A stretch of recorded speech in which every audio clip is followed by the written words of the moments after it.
Hi guys, I'm Anele. Welcome to our channel. Today we're introducing the first episode of the section where we are sharing the word with you guys.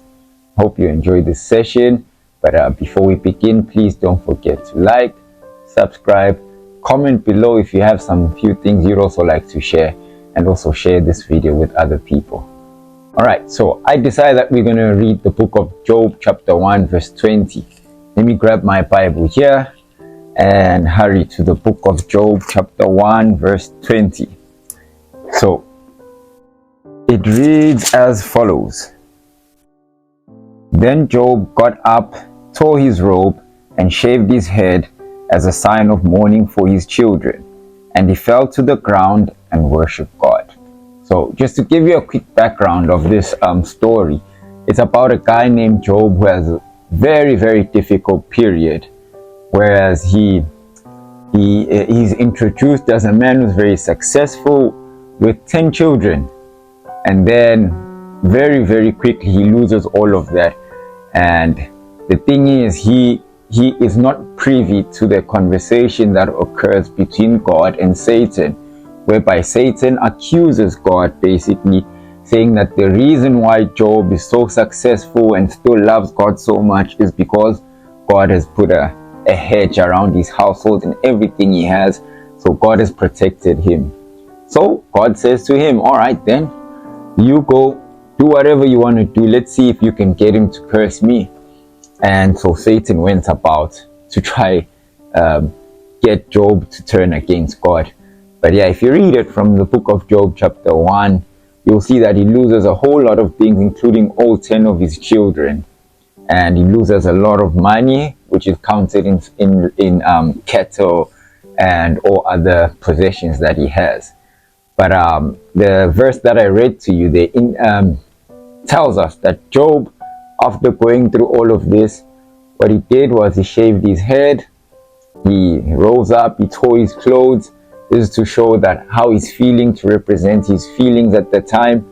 And then he fell to the ground, and incredibly enough, he worships. Why is this very important? Well, I felt if we look at our lives and the kind of things that we go through as well, probably not as dramatic as what Job goes through, but I know other people have some problems that are pretty traumatic. You know, you go into an accident this week, lose a loved one next week, spend a week in hospital, something else, a whole lot of different situations that we go through, fail a test the week after that, and it's like it seems as if it's just an ongoing cycle of hardships that come to your way.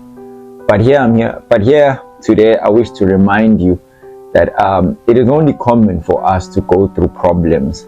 Some problems are more drastic than others, and this is because God is in charge of everything that happens, and he assesses the situation and decides that, all right, you are ready to face the problems you are facing now.